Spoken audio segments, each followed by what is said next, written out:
ministre Ousmane Sonko. Merci.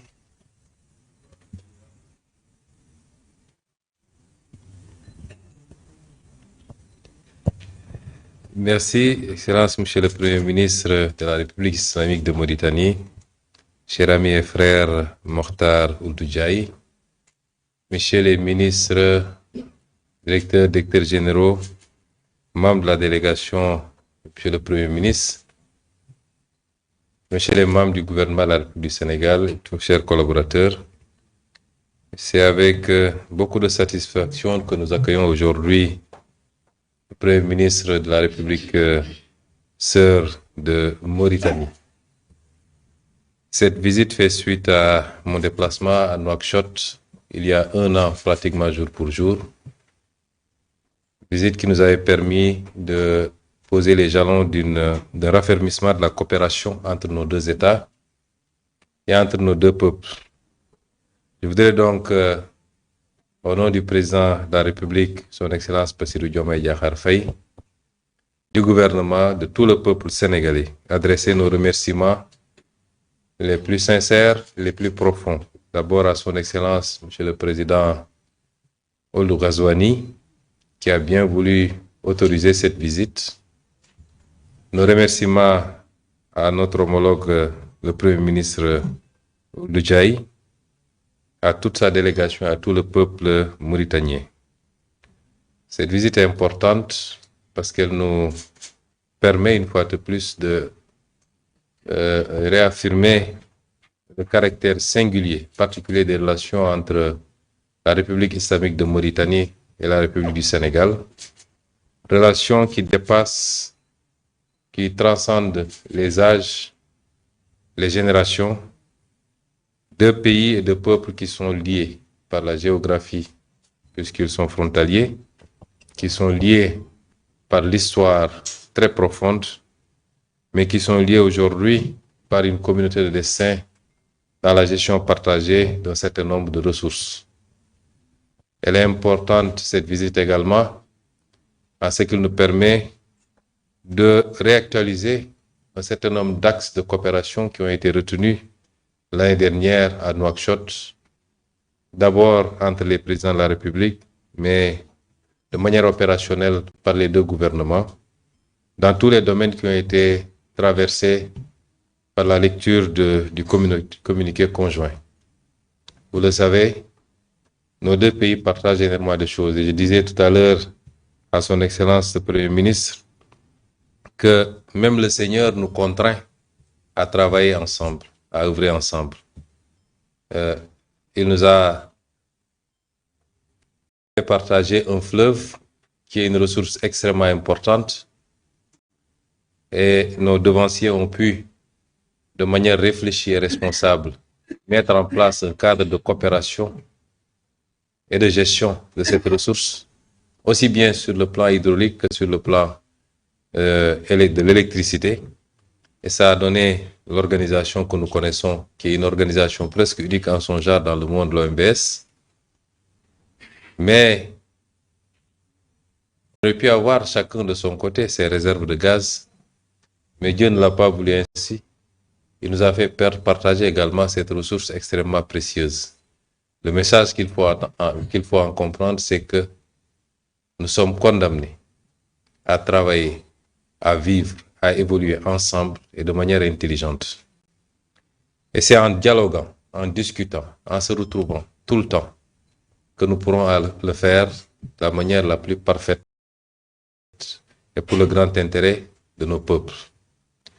Je me réjouis de cette visite et de la séance que nous avons eue tout à l'heure, parce qu'au-delà des questions classiques que nous avons eu à traiter sur les thématiques de la pêche, sur la thématique de l'élevage et de l'agriculture, la gestion des ressources naturelles comme le gaz, la question de l'installation ou de l'implantation de nos peuples, de nos populations respectives de part et d'autre, pour des soucis professionnels, pour des soucis éducatifs, pour des besoins divers du moins.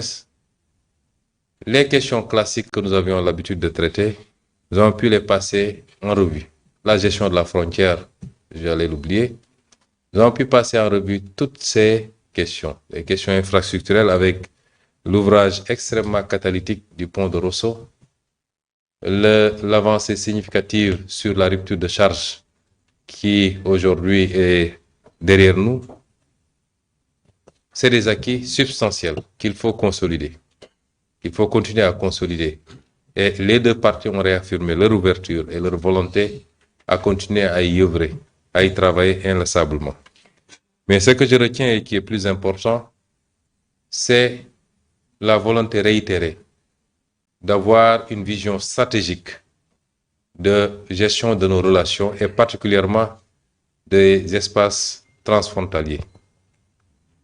La Mauritanie et le Sénégal partagent une frontière qui est essentiellement fluviale, mais qui est terrestre également pour un petit bout vers l'océan Atlantique. Cet espace ne doit pas être conçu comme une rupture, c'est un continuum entre les deux pays.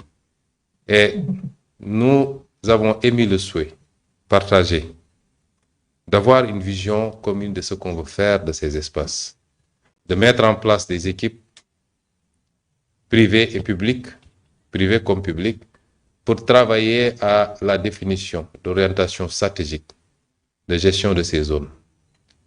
C'est des zones extrêmement riches, avec un potentiel hydro-agricole extrêmement important, j'allais dire hydroélectrique, un potentiel agricole dans tous les sens du mot, un potentiel minier avec le phosphate de part et d'autre, à Matam comme à Bokol,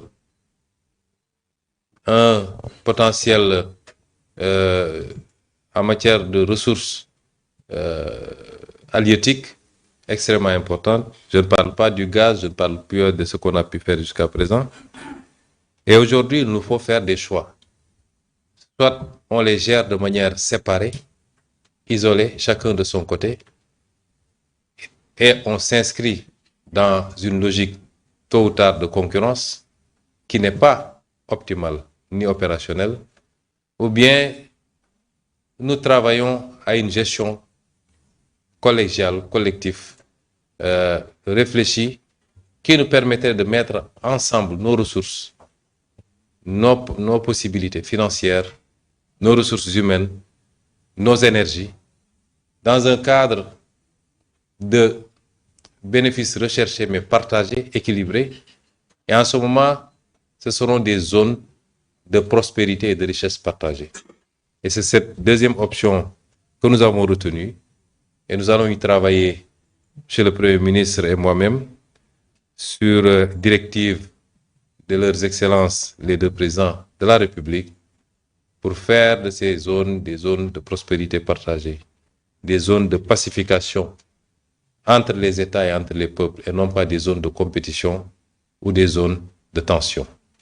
Et cet aspect extrêmement important à retenir de cette visite, je voudrais réitérer tous mes remerciements à l'endroit de Son Excellence, Monsieur le Premier ministre et toute sa délégation, et lui assurer de l'ouverture et de la disponibilité du Sénégal à aller chaque jour un peu plus loin dans notre collaboration avec la Mauritanie, comme avec tous nos voisins, comme avec tous les pays africains.